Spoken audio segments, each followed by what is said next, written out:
আপনারা একটা জিনিস নিশ্চয়ই দেখেছেন যে অবৈধভাবে ক্ষমতা দখলকারী ইউনূস সে কিভাবে আওয়ামী লীগকে ব্যান করে, তার কি অধিকার আছে? ডক্টর মোহাম্মদ ইউনূস, তাকে আমি প্রশ্ন করি যে সে কি জনগণের ম্যান্ডেট নিয়ে ক্ষমতা এসেছে, জনগণের ভোটে ক্ষমতা এসেছে? তা তো নয়। সেহেতু সে নিজেই স্বীকার করেছে। সম্প্রতি জাতিসংঘ শেখ হাসিনাকে বাংলাদেশে ফেরানোর বিষয়ে তাদের অবস্থান পরিষ্কার করেছে। না করে জাতিসংঘ মহাসচিবের উপমুখপাত্র ফারহান হক একটি ভারসাম্যপূর্ণ কিন্তু কঠোর অবস্থান ব্যক্ত করেন। তিনি বলেন, বাংলাদেশে জুলাই গণঅভ্যুত্থানে হতাহতের ঘটনায় যারা প্রকৃত দোষী, বস্তুনিষ্ঠ তথ্যের ভিত্তিতে তাদের চিহ্নিত করে আইনি প্রক্রিয়া আনতে হবে। বাংলাদেশের সাবেক প্রধানমন্ত্রী শেখ হাসিনা জুলাই আন্দোলনের হত্যাকাণ্ডগুলোর তদন্ত নতুন করে সত্যিকারে নিরপেক্ষভাবে জাতিসংঘের অধীনে করার আহ্বান জানিয়েছেন। শেখ হাসিনা প্রথমবারের মতো দিল্লিতে সাংবাদিকদের জন্য আয়োজিত কোনো অনুষ্ঠানে আনুষ্ঠানিকভাবে ভার্চুয়ালি বক্তব্য দিলেন। 23শে জানুয়ারি দিল্লিতে সাংবাদিকদের জন্য আয়োজিত সেভ ডেমোক্রেসি ইন বাংলাদেশ শীর্ষক অনুষ্ঠানে শেখ হাসিনার অডিও বক্তব্য প্রচারিত হয়। আমি যতটা দেখলাম তাতে হচ্ছে অনুষ্ঠানটি তো যেরকম ঘোষিত যে অনুষ্ঠান সূচি ছিল সেই অনুসারে কার্যক্রম সমাপ্ত হয়েছে 6টা থেকে 7:30, এবং শেখ হাসিনা মাঝখানে তিনি যুক্ত হয়েছেন অডিওর মাধ্যমে। এটি সম্ভবত রেকর্ডেড একটা ভাষণ।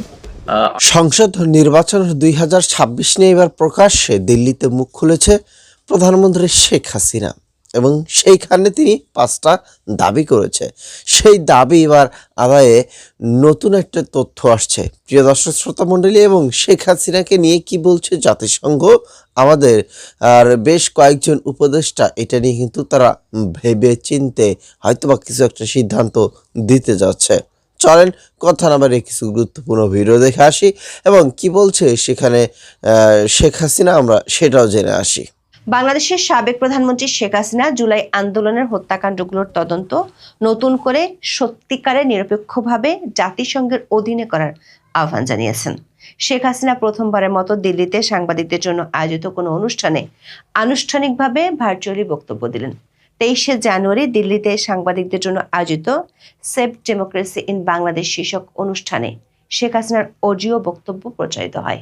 প্রায় 10.5 মিনিটের এই অডিও ভাষণে শেখ হাসিনা অধ্যাপক ইউনূসের নেতৃত্বাধীন অন্তর্বর্তী সরকারকে সরিয়ে আইন শৃঙ্খলা পরিস্থিতির নিয়ন্ত্রণ ও বিচার ব্যবস্থার প্রতি মানুষের আস্থা ফিরিয়ে আনার জন্য আওয়ামী লীগের আন্দোলনে যোগ দেওয়ার আহ্বান জানিয়েছেন। দাবি করেছেন, ইউনূস সরকারকে না সরানো পর্যন্ত সুষ্ঠু, অবাধ ও নিরপেক্ষ নির্বাচন সম্ভব নয়। এজন্য তিনি সেনাবাহিনীর প্রতিও আহ্বান জানিয়েছেন বিভাজনমূলক কর্মকাণ্ড নির্মূলে সহায়তা করতে। প্রশ্ন হলো, বাংলাদেশের নির্বাচনের ঠিক 20 দিন আগে একদিকে জাতিসংঘ, আবার অন্যদিকে বাংলাদেশের সেনাবাহিনী ও দেশের মানুষের প্রতি এমন আহ্বান শেখ হাসিনা কেন জানালেন? আবার তিনি গত কিছুদিন ধরে যে ভোট বর্জনের কথা বলে আসছেন সেটি কেন বললেন না? বিশ্লেষকরা মনে করছেন, শেখ হাসিনা দিল্লির বিদেশি গণমাধ্যমগুলোর মাধ্যমে আন্তর্জাতিক অঙ্গনে 5টি পয়েন্ট তুলে ধরেছেন, যেখানে তার কিছুদিন আগে দেয়া ভোট বর্জনের বার্তাটি নেই। বরং তিনি নিরপেক্ষ তদন্ত সহ বাংলাদেশের আইন শৃঙ্খলা পরিস্থিতির চরম খারাপ অবস্থা, সংখ্যালঘু নির্যাতন, সাংবাদিক নিপীড়নের বিষয়গুলো তুলে ধরেছেন, এবং এই বিষয়গুলো শুরু হওয়ার জন্য সুনির্দিষ্ট 3টি পক্ষের কাছে বার্তা পৌঁছে দিয়েছেন। আবার তার বার্তার শেষ দিকে পরিষ্কার যে তিনি প্রথমবারের মতো আন্দোলনে নামার ইঙ্গিত দিয়েছেন। আবার এই অডিও ভাষণ প্রচারের কয়েক ঘন্টা আগে ভারতীয় সংবাদ মাধ্যম দ্য প্রিন্টে আওয়ামী লীগ সভানেত্রী একটি দীর্ঘ সাক্ষাৎকার প্রকাশিত হয়েছে। সেখানে তিনি 2024 সালের আন্দোলনের সময় প্রতিটি প্রাণহানির জন্য দুঃখ প্রকাশ করেছেন। তবে সেই সহিংসতার বিচারিক তদন্ত সীমিত করে ফেলা হয়েছে অভিযোগ করে সেজন্য অন্তর্বর্তী সরকারের প্রধান উপদেষ্টা মোহাম্মদ ইউনূসকে দায়ী করেছেন। এই সাক্ষাৎকারে শেখ হাসিনা আসন্ন ত্রয়োদশ সংসদ নির্বাচনে আওয়ামী লীগকে বাদ দেওয়ার সিদ্ধান্তের সমালোচনা করে একে রূপান্তরের মোড়কে কর্তৃত্ববাদ বলেছেন। বিস্তারিত জানতে চলুন যাওয়া যাক বিশ্লেষণে।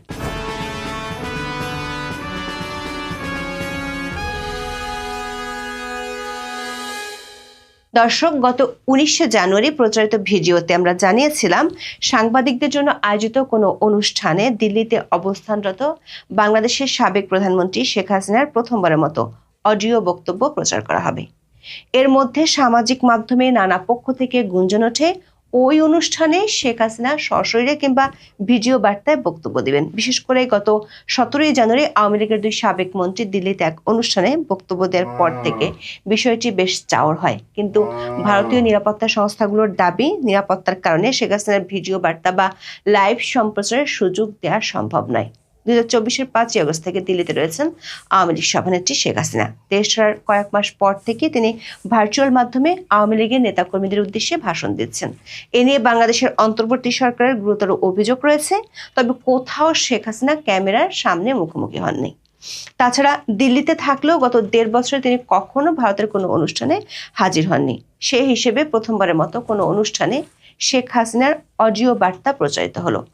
আওয়ামী লীগ সভানেত্রী শেষ পর্যন্ত ক্যামেরার সামনে ভাষণ না দিলেও শুক্রবারের অনুষ্ঠানে তার উপস্থিতিকে রাজনৈতিক এবং কূটনৈতিক দিক থেকে অত্যন্ত গুরুত্বপূর্ণ এবং সময়টি যথেষ্ট তাৎপর্যপূর্ণ বলে মনে করা হচ্ছে। বিশেষ করে বাংলাদেশের নির্বাচনের 20 দিন আগে পয়েন্ট সহকারে তিনি এমন কিছু দাবি তুলে সংশ্লিষ্ট পক্ষগুলোর উদ্দেশ্যে তুলে ধরেছেন, যেগুলো নিয়ে গত কয়েক মাস ধরে আন্তর্জাতিক মহল ও মিডিয়াতে আলোচনা হচ্ছে।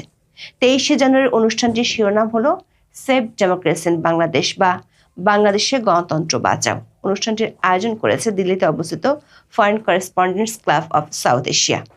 দিল্লির মাথুরিতে অনুষ্ঠিত এই অনুষ্ঠানে সশরীরে হাজির ছিলেন হিউম্যান রাইটস ওয়াচের মহাসচিব ইঞ্জিনিয়ার মোহাম্মদ এস সিদ্দিক, সাবেক শিক্ষামন্ত্রী মহিবুল হাসান চৌধুরী নফেল ও অভিনেত্রী রোকেয়া প্রাচী। এছাড়া ভার্চুয়াল মাধ্যমে যোগ দেন সাবেক পররাষ্ট্রমন্ত্রী আব্দুল মোমেন, সাবেক তথ্যমন্ত্রী মোহাম্মদ আলী আরাফাত এবং সাবেক সংসদ সদস্য হাবিব মিল্লাত। অনুষ্ঠানের এক পর্যায়ে শেখ হাসিনার অডিও ভাষণ প্রচার করা হয়। শেখ হাসিনা তার ভাষণের শুরুতে দাবি করেন, চরমপন্থী সাম্প্রদায়িক শক্তির ভয়াবহ আক্রমণে বাংলাদেশ আজ এক অতল গহ্বরের যুগে দাঁড়িয়ে আছে। তিনি এই পরিস্থিতির জন্য বরাবরের মতোই অধ্যাপক ইউনূস ও তার সরকারকে আপনারা একটা জিনিস নিশ্চয়ই দেখেছেন যে অবৈধভাবে ক্ষমতা দখলকারী ইউনূস সে কিভাবে আওয়ামী লীগকে ব্যান করে, তার কি অধিকার আছে?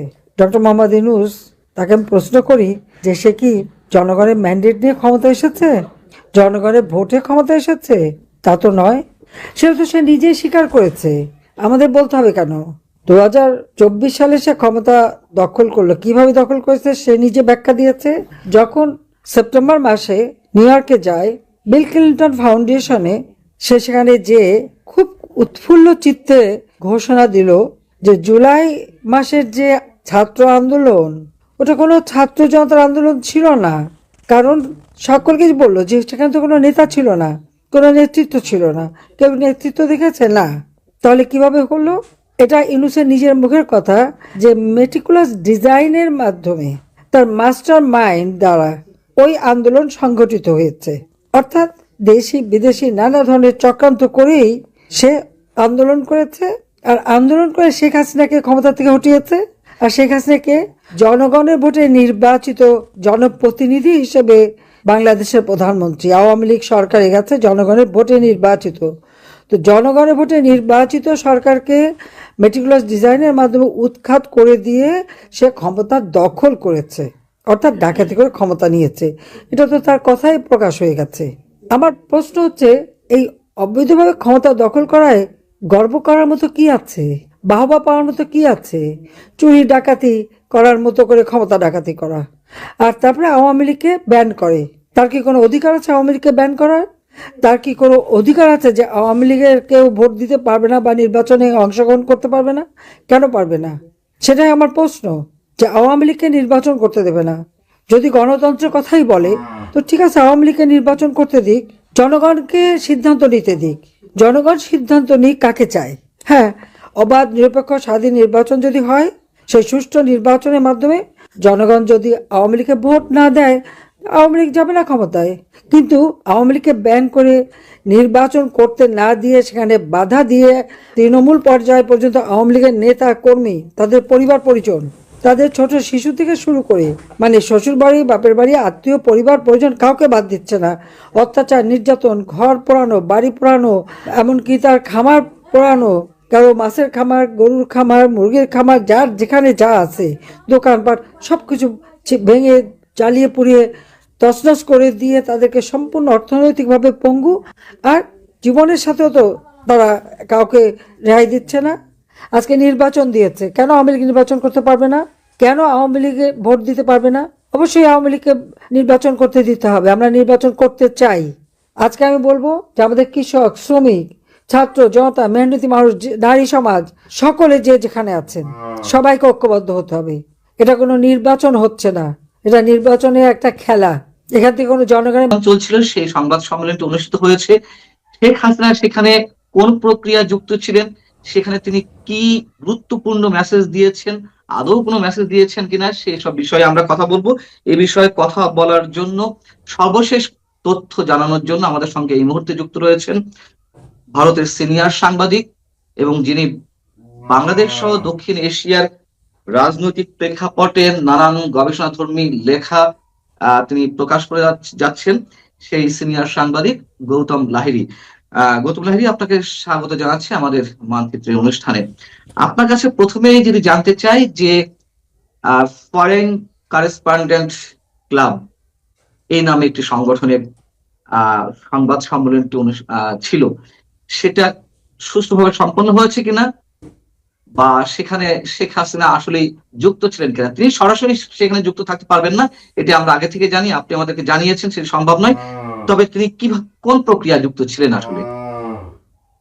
আমি যতটা দেখলাম তাতে হচ্ছে অনুষ্ঠানটি তো যেরকম ঘোষিত যে অনুষ্ঠান সূচি ছিল সেই অনুসারে কার্যক্রম সমাপ্ত হয়েছে 6টা থেকে 7:30, এবং শেখ হাসিনা মাঝখানে তিনি যুক্ত হয়েছেন অডিওর মাধ্যমে। এটি সম্ভবত রেকর্ডেড একটা ভাষণ, 8 থেকে 10 মিনিটের মতো একটা ভাষণ, যার ট্রান্সক্রিপ্টও পরে আমি পেয়েছি। কিন্তু সেখানে তিনি শুরুই করেছেন এইভাবেই যে আমি শেখ হাসিনা বলছি, এবং এই বলে শুরু করে তিনি যেটা গত 17 মাসে ইউনূস সরকারের কার্যকলাপের তীক্ষ্ণ সমালোচনা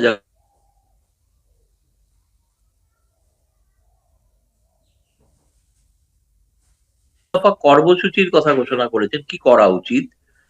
তার সঙ্গে তিনি কিন্তু অ্যাড্রেস করেছেন কেবলমাত্র ইউনূস সরকারের বিরুদ্ধে এবং তার সঙ্গী যারা মুক্তিযুদ্ধের বিরোধী, তিনি নাম করেননি কোনো দল।